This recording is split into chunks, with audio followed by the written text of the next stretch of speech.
Jabal Qasyun yang terletak di kota Damaskus, Syria. Gunung inilah yang dipercaya tempat Qabil membunuh Habil. Dan gunung ini pun menangis dan setiap hari mengeluarkan air mata sampai hari ini dan sampai di akhir zaman. Air mata itu pun selalu ditadah dengan baskom oleh penjaga daripada gunung ini.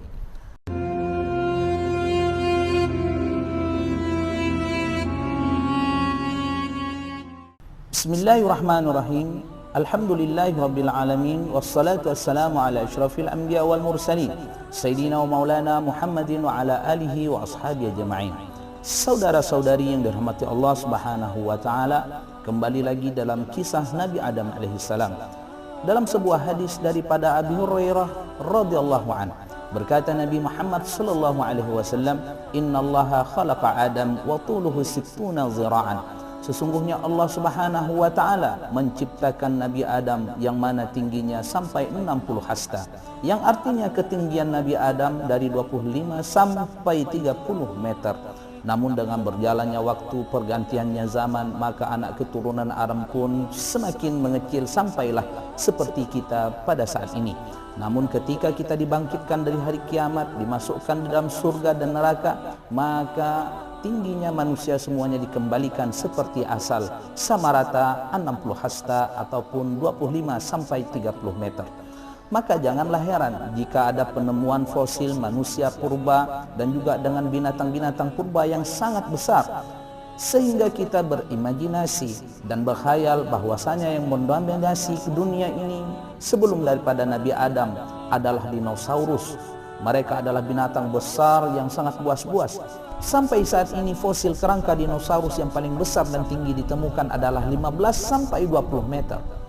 Itu masih dalam perkiraan dan reka-reka, yang artinya dinosaurus hanyalah masih setengah daripada tingginya Nabi Adam alaihissalam. Mungkin saja dinosaurus ini adalah kadal, kucing, ayam biasa di zaman Nabi Adam alaihissalam. Lalu Allah Subhanahu wa taala pun menganugerahkan kepada Nabi Adam anak keturunan, yang mana istrinya Siti Hawa melahirkan sebanyak 20 kali kelahiran. Setiap kelahiran maka lahirlah anak kembar, laki-laki perempuan, laki-laki perempuan, laki-laki perempuan, yang artinya Nabi Adam mempunyai sebanyak 40 orang anak. Adapun sebagian ulama mengatakan anak Nabi Adam sebanyak 120 orang. Anak yang pertama bernama Qabil, yang mana kembarannya seorang wanita bernama Iqlimah. Anak kedua bernama Habil, yang kembarannya seorang wanita bernama Layutha. Nabi Adam alaihissalam pun mengamanahkan untuk anaknya yang bernama Qabil mengurus daripada perkebunan ladang-ladang, yang artinya profesinya adalah petani. Adapun Habil diamanahkan oleh Nabi Adam untuk mengurus daripada binatang-binatang ternak. Hari berganti hari, bulan berganti bulan, tahun berganti tahun, maka anaknya pun semakin dewasa dan membesar. Lalu Allah Subhanahu wa taala pun perintahkan kepada Nabi Adam alaihissalam menikahkan anaknya dengan cara menyilang. Diharamkan untuk menikahi kembarannya sendiri. Lalu Qabil menolak untuk dinikahkan dengan kembarannya Habil, karena kembarannya yaitu bernama Iqlimah lebih cantik daripada Layusa, kembarannya daripada Habil. Dengan itu Nabi Adam alaihissalam dengan bijaksananya untuk menengahi atas pertikaian anaknya itu, ia pun menyuruhkan mereka berdua untuk berkurban menghadapkan persembahan kepada Allah Subhanahu wa taala. Ketika Nabi Adam memerintahkan kedua anaknya untuk berkurban, maka ia pun hendak pergi ke Makkah, bertawaf di Ka'bah, bermunajat kepada Allah Subhanahu wa taala agar diberikan yang terbaik kepada anaknya itu. Sebelum ia melangkah pergi, ia pun menitipkan anak-anaknya kepada langit. Langit menolak. Titipkan anaknya kepada bumi dan gunung pun menolak. Akhirnya dia pun mengamanahkan kepada anaknya yang sulung tertua, yaitu Qabil, menjaga daripada adik-adiknya. Maka keduanya, Qabil dan Habil, pun bersiap untuk membawa korbannya di atas bukit, dipersembahkan kepada Allah Subhanahu wa taala. Barang siapa yang diterima kurbannya, maka ialah yang berhak menikah dengan Iqlimah. Adapun Qabil seorang petani, maka ia pun membawa seikat gandum, bukanlah gandum yang terbaik dan tidak bertangkai. Adapun Habil seorang peternak, dan ia pun membawa kurban seekor kambing yang sehat dan gemuk.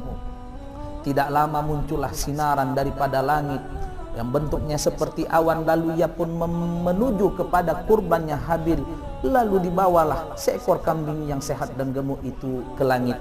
Maka sebagian ulama berpendapat ketika Nabi Ibrahim alaihissalam diuji oleh Allah untuk menyembelih anaknya Nabi Ismail alaihissalam, namun ketika itu tidak dapat pisau yang tajam melukai lehernya Nabi Ismail alaihissalam.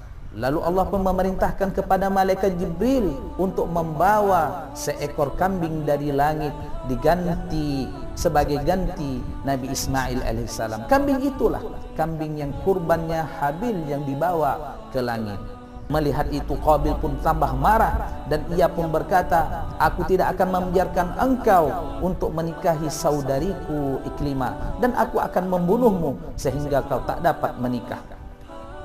Maka Habil pun berkata, innama yataqabbalullahu minal muttaqin, sesungguhnya Allah hanya menerima kurban orang yang bertakwa. Maka pada saat itu tambah berkecamuklah kemarahan yang memuncah di dalam dada Qabil itu. Maka pada suatu hari ketika matahari mulai tenggelam, langit mulai gelap, maka Habil tak kunjung pulang. Maka Nabi Adam alaihissalam pun memerintahkan kepada Qabil mencari Habil. Pada saat itu Qabil pun menemukan Habil sedang berbaring menjaga daripada ternak-ternaknya. Ia tidak tahu cara membunuh. Akhirnya dia pun menggigit leher daripada saudaranya itu. Maka syaitan iblis berkata, bukan begitu caranya membunuh, dan diajarkanlah diambil sebongkah batu, dipukulkan kepala seekor hewan, maka matilah hewan itu. Maka itu adalah pembelajaran yang pertama yang diajarkan kepada anaknya Nabi Adam untuk membunuh. Maka Habil pun berkata, janganlah kau gerakkan tanganmu walaupun aku tubuhku lebih kuat dan besar, aku tidak mau melawanmu. Aku takutkan atas niatku pun untuk membunuh, aku mendapatkan dosa daripada itu. Maka Qabil pun membunuh Habil. Itulah pembunuhan yang pertama di atas bumi ini. Dan Nabi Muhammad SAW bersabda di dalam sebuah hadisnya daripada Abdullah bin Mas'ud radhiyallahu anhu, berkata Nabi Muhammad SAW, la taqtulu nafsun zulman illa kana ala ibni adamil awal kiflun min damiha li'annahu kana awalu man sanna al-qatla. Jika ada seorang yang terbunuh secara zalim, maka anak Adam itulah, yaitu Qabil, yang menerima daripada bagian dosanya, karena dialah yang pertama melakukan pembunuhan di atas muka bumi ini. Rasulullah SAW berkata, idza yaltaqiyani muslimani bisayfayhima fal qatil wal maqtul finnar. Apabila ada dua orang muslim yang menghunuskan pedangnya, maka orang yang membunuh dan juga terbunuh masuk neraka. Maka para sahabat pun bertanya, ya Rasulullah, al-qatil, wahai Rasulullah, kalau sepembunuh ya maklum dia masuk neraka, fama balu maqtul, kenapakah orang yang terbunuh juga masuk neraka? Maka Rasulullah pun berkata, li'annahu kana harisan biqatli sahibihi, karena dia juga berniat untuk membunuh daripada saudara, yaitu musuhnya itu. Maka itulah Habil pun tidak menggerakkan, tidak ada berniat untuk melawan Qabil, karena itulah menunjukkan atas ketinggian daripada ilmu dan adab anak daripada Adam, yaitu Habil.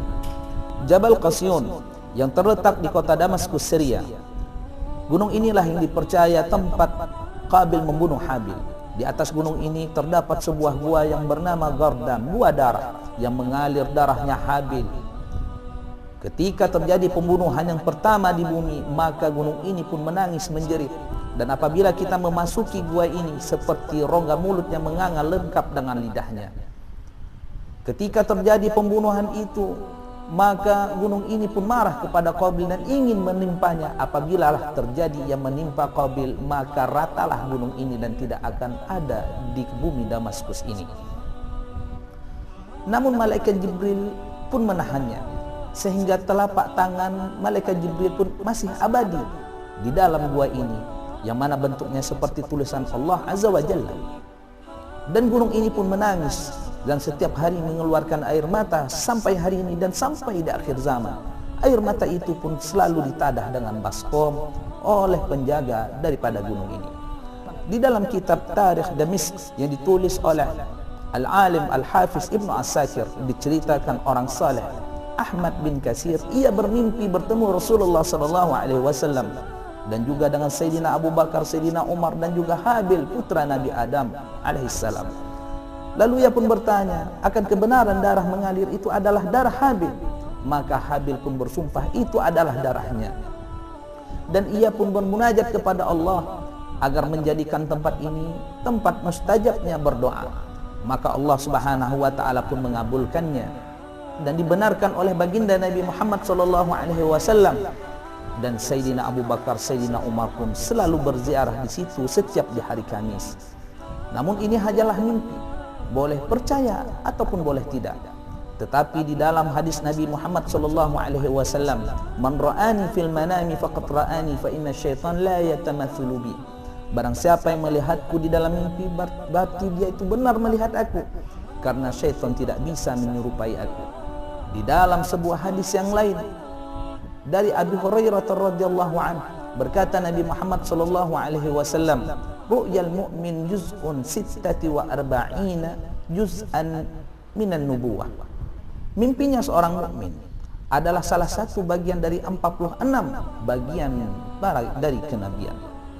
Ketikalah terbunuhnya saudaranya, maka Qabil pun kebingungan mau diapakankah dengan mayat itu. Lalu ia pun menggendongnya selama 1 tahun. Dan ada sebagian ulama mengatakan 100 tahun. Ia berkeliling dunia dan ia pun melindungi daripada mayat saudaranya itu daripada mangsa hewan-hewan buas. Lalu Allah Subhanahu wa taala pun menceritakan di dalam Al-Qur'an, A'udzu billahi minasy syaithanir rajim. Bismillahirrahmanirrahim. وبعث الله غرابا يبحث في الأرض ليريه كيف يواري سوءة أخيه قال يا ويلتى أعجزت أن أكون مثل هذا الغراب فأواري سوءة أخي فأصبح من النادمين. Yang artinya, kemudian Allah mengutus seekor burung gagak menggali tanah untuk diperlihatkan kepada Qabil bagaimana dia seharusnya menguburkan mayat saudaranya. Qabil berkata, "Oh celaka aku, mengapa aku tidak mampu berbuat seperti burung gagak ini sehingga aku dapat menguburkan mayat saudaraku ini." Maka jadilah dia termasuk orang yang menyesal. Maka pada saat itu Qabil pun berkata, "Celakalah aku." Ia mengatakan celaka, bukan ia menyesali oleh karena dia telah membunuh saudaranya itu, tetapi dia menyesali kenapa tidak aku ikuti saja burung itu sehingga aku pun dapat tidak bersusah payah untuk menggendong mayat saudaranya itu. Akhirnya Qabil pun menanamkanlah Habil.